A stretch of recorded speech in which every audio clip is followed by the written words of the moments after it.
Hello friends, আজ সন্ধ্যাবেলায় বানিয়েছিলাম একটু সিঙ্গারা। তো দেখো কিভাবে বানাচ্ছি।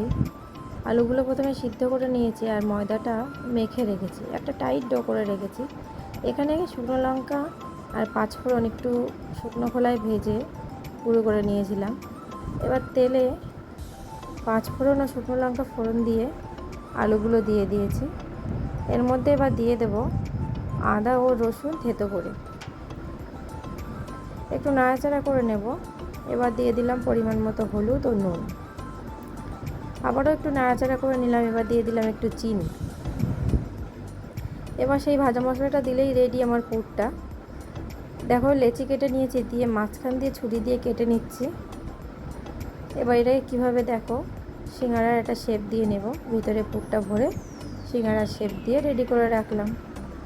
এবার তেলটা কিন্তু বেশি গরমই করা যাবে না, ঠান্ডা তেলে সিঙ্গারাগুলো দিয়ে দেবো, দিয়ে গ্যাসটা জ্বালিয়ে দেবো। এবার আস্তে আস্তে তেলও গরম হবে, সিঙ্গারাগুলো ভাজা হবে। যদি গরম তেলে দিই তাহলে পুড়ে যাবে, ভিতরে কুক হবে না এবং ফেটে ফেটে যাবে। দেখো কত সুন্দর আমার সিঙ্গারাগুলো ভাজা হয়ে গিয়েছে। তো আমার সিঙ্গারাগুলো কিন্তু রেডি।